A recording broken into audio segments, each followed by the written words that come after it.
Buenas tardes, doctor. Buenas tardes, compañeros. Mi nombre es Michael Sánchez y les voy a hablar sobre los músculos extraoculares o extrínsecos del globo ocular. La cavidad orbitaria contiene 7 músculos destinados a mover el globo ocular y los párpados. Estos músculos son el elevador del párpado superior, el recto superior, el recto inferior, el recto lateral y el recto medial, además de los dos oblicuos, el oblicuo inferior y el oblicuo superior. Este músculo elevado del párpado superior se inserta posteriormente en la periórbita superior del conducto óptico. Desde ahí se va a dirigir anteriormente, formando una cinta en forma de cono ubicada entre el techo de la órbita y el músculo recto inferior, y se encuentra por debajo de él. Este músculo se va a extender anteriormente, expandiéndose para ubicarse en toda la anchura del párpado superior. En el párpado, este tendón va a tener dos inserciones, una cutánea y otra tarsal. Este músculo va a estar inervado por el nervio oculomotor común.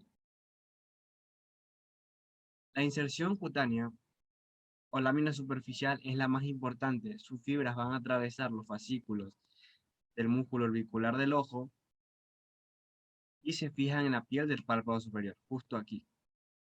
La inserción tarsal tiene lugar por medio de fibras posteriores a la inserción cutánea, es decir, por detrás de este, y se inserta en la mitad inferior de la cara anterior del tarso. Las inserciones posteriores que tienen lugar en la cavidad orbitaria se van a realizar por medio de dos fascículos denominados frenos, fascículos orbitarios lateral y medial. El lateral se dirige lateralmente y se inserta en la pared lateral de la órbita, a la altura de la sutura frontocigomática. El fascículo medial se dirige medialmente y se inserta en la pared superior de la cresta lagrimal, posterior al hueso lagrimal. Los dos fascículos orbitarios se encuentran unidos posteriormente por un haz de fibras faciales, denominado arco tendinoso del músculo elevador del párpado superior.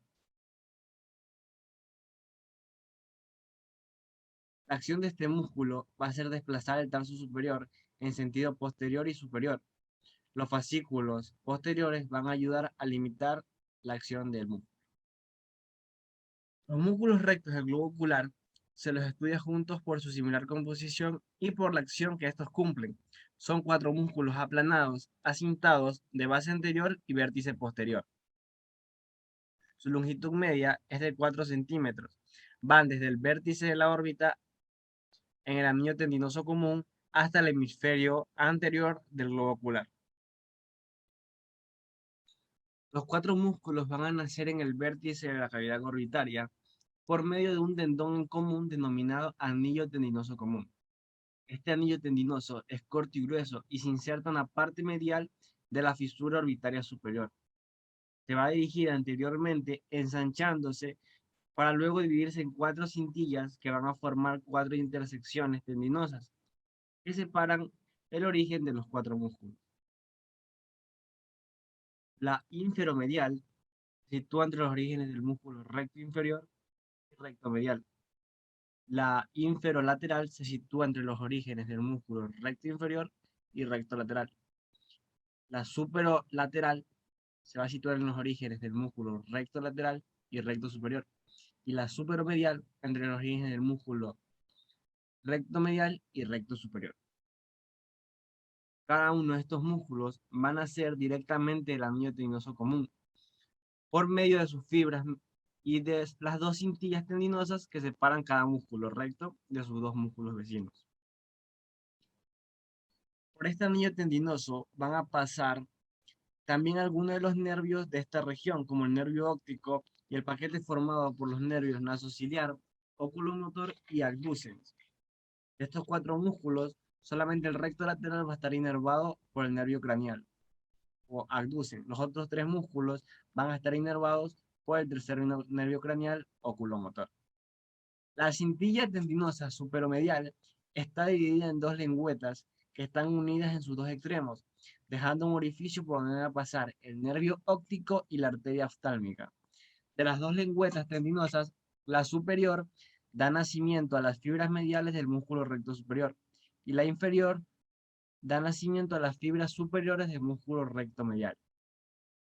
La cintilla superlateral también está dividida en dos lengüetas, que al unirse en sus extremos, deja un pequeño espacio por el cual pasan los nervios nasociliar, oculomotor, abducen y la raíz simpática del ganglio ciliar.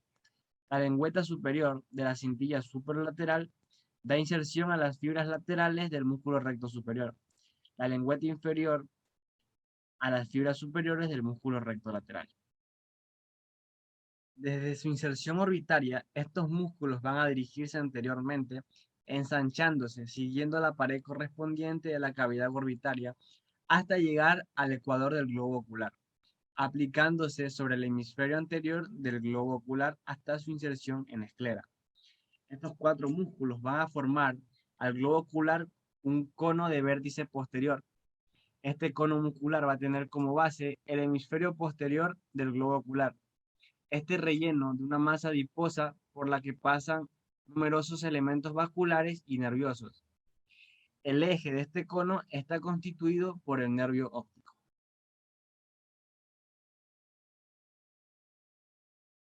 Cada uno de los músculos van a terminar anteriormente en su inserción en esclera por medio de un tendón de 0,5 a 1 centímetro de largo y 1 centímetro de ancho aproximadamente.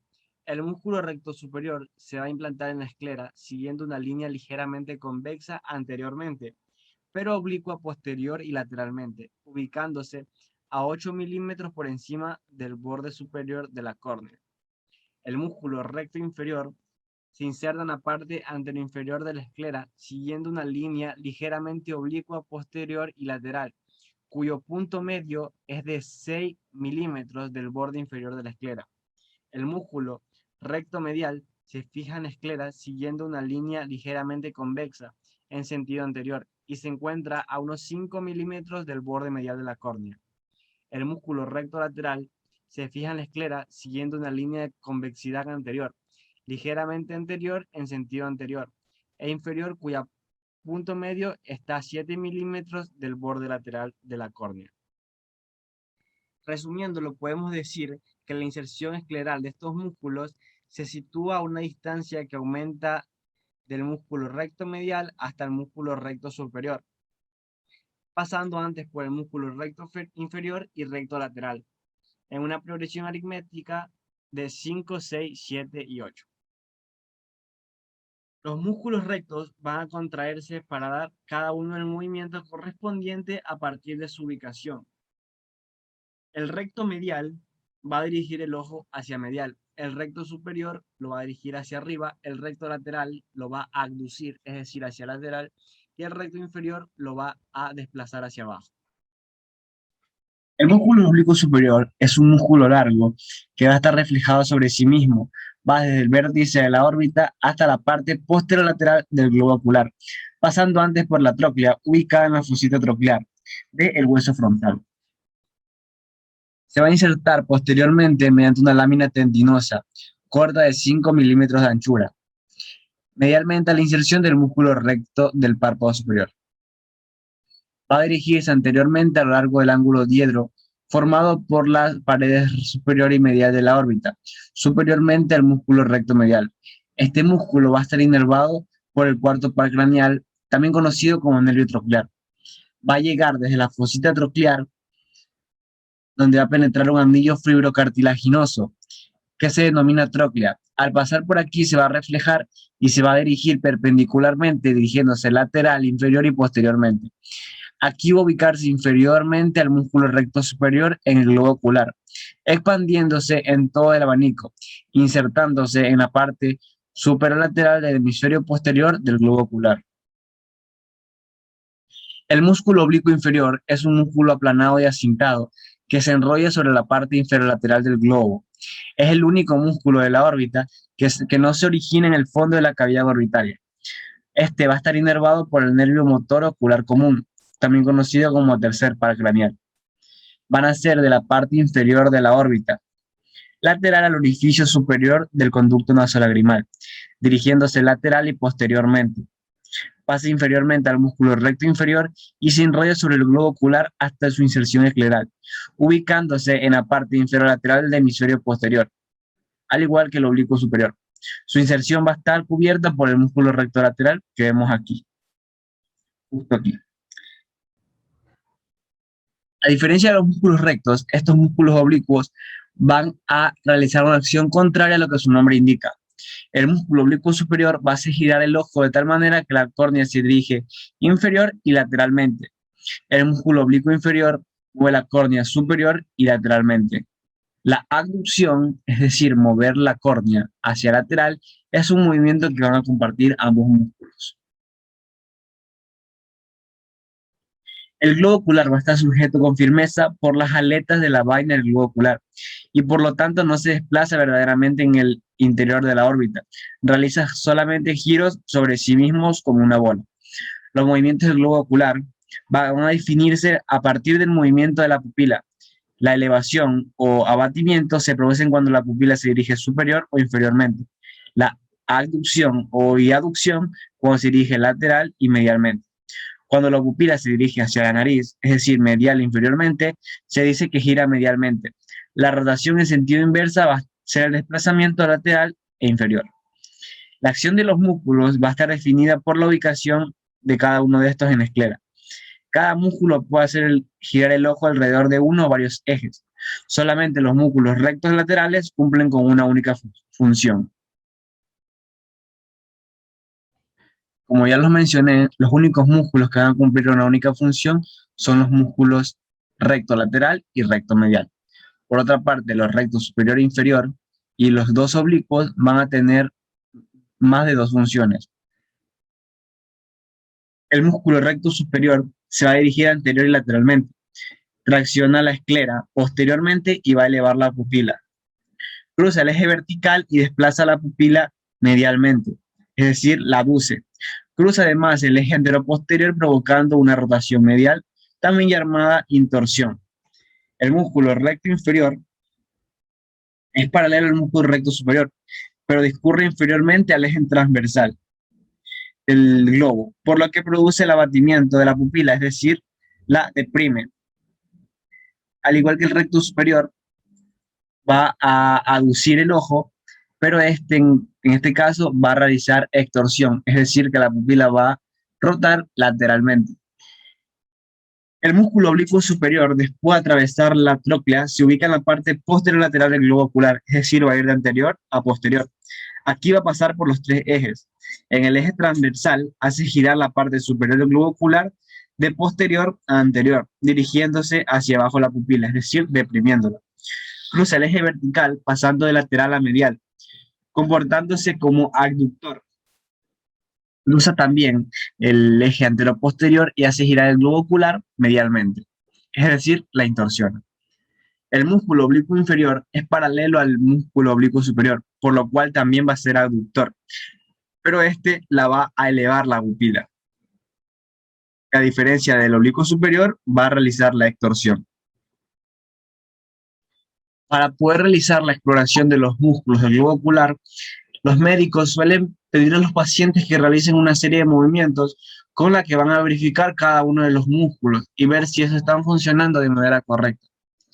Para poder verificar ambos rectos, el doctor pide al paciente que abduzca el ojo, es decir, que lo dirija hacia lateral. El único músculo que puede levantar el ojo cuando está en abducción es el recto superior, y el único músculo que lo puede deprimir es el recto inferior. Es decir, que cada uno de estos va a poder ser estudiado así. El recto lateral va a ser estudiando pidiéndole al paciente que dirija solamente el ojo hacia lateral. Para poder verificar si el funcionamiento de los oblicuos es correcto, el doctor pide al paciente que dirija el músculo hacia adentro, es decir, hacia medial, es decir, que aduzca. Al aducir, está verificando el recto medial. Y cuando está aducido, si pide que dirija la pupila hacia arriba, puede verificar el oblicuo menor o oblicuo inferior, también llamado. Y si pide que descienda la pupila, aquí puede verificar el músculo oblicuo superior.